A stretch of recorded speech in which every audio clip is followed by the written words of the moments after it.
Hello, what's up, family? Welcome to Ask the Maats. I am Aiyana Maat. I'm one half of the dynamic duo that is me and my husband, Ayize and Aiyana Maat.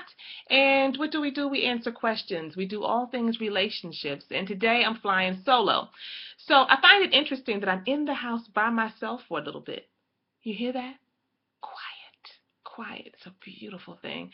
And so I said, let me go on ahead and go to our, overflowing number of emails that we have and try to catch up on some of these and do a video. And I come across this as my husband is out with our children right now, outside flying something in the air, flying a plane or whatever, little kitty thing.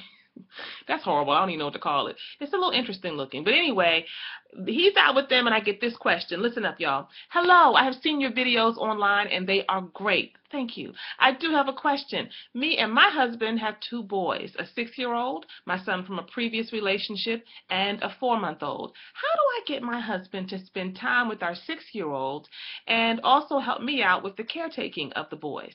It's taking a toll on me because I'm becoming resentful towards him to the point where I don't feel like being bothered with him at all. And I love this part. She puts in parentheses after that, like really, ... at all. And I can just hear the tone there for real though. And I know what you're talking about. You don't want to be bothered with him in any way. Don't want to talk to you. Don't holler at me. Don't come over here. And certainly don't put your hand on my thigh thinking you're going to get something because it ain't happening because you ain't helping me. So I want to give you 2 quick tips today, sis. This is a universal thing. We know the scenario. Now women are outside of the home. They're out there getting theirs. Oftentimes we might be even making more, out in the world. But yet and still, we still have home to take care of. We come home and we have to take care of the children and the house and the dinner and so forth. Our man is out there in the world getting it done, going to work, handling his business. He comes home and goes down into the cave or in the basement or in the bedroom or what have you. Wherever he is, he disappears and somehow he seems to slip away from all of the responsibilities that have to get carried out on the home front in terms of child rearing and family time spending and things like that. Does that sound familiar to anybody? I'm sure it does, because it's a universal issue. And let's face it, we are wired differently. Men and women are wired differently. And so this art of learning how to raise a family and be in relationship with one another and do it in a way that pays attention to those differences, but yet also helps us to expand the places where we are not as strong so that we can help one another. That right there is something that takes time and it takes persistence to get that formula and that flow right in your marriage, relationship, and family. So I'm going to give you 2 tips today. The first one is this. Be mindful. Be mindful. And when I say be mindful, what I'm saying is this. Be mindful of your tone. Be mindful of your energy. Be mindful of what you're bringing to him. Oftentimes, when there is an issue in the relationship, we often focus on that one thing that the person who we love so much is doing wrong. And we don't think about all the things they're doing right. And that becomes, oftentimes for women, not always, that becomes the focus. He's not helping with the kids. He's not helping with the kids. And what else is going on? Well, he's not helping with the kids.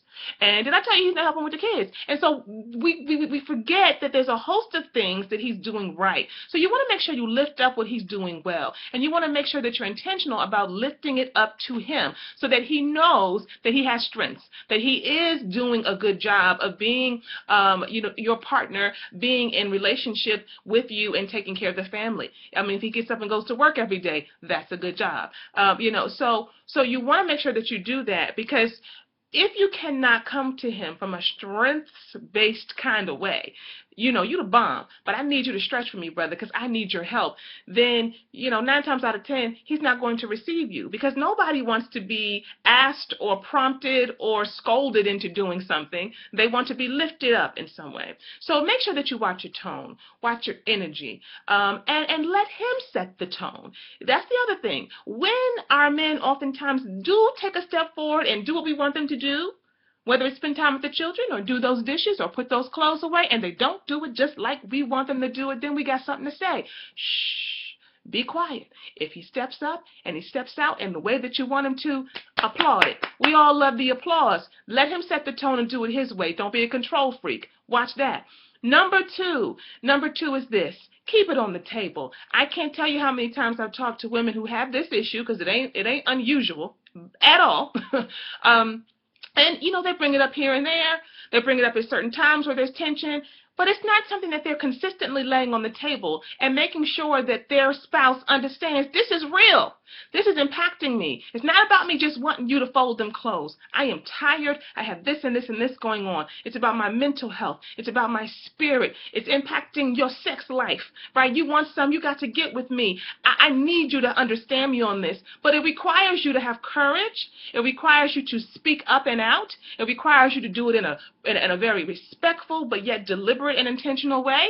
It requires you to get uncomfortable. So you've got to keep it on the table. And so it requires you to use some things sometimes that we're not used to using, which is some coercion, some persuasion. We got to be sweet about it, but we got to be real about it. And so if you can take those 2 tips to allow him to set the tone, don't be critical.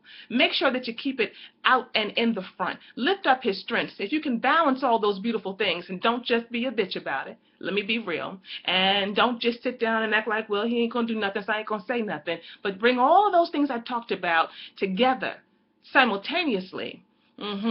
Yes, change will happen, most likely, but guess what? When you focus on the things that you can do so that you can communicate your message the way that it needs to be communicated so that he can receive it, then and only then will he hear it. I hope that this has been of help to you. Until next time, stop playing, y'all, and start pushing.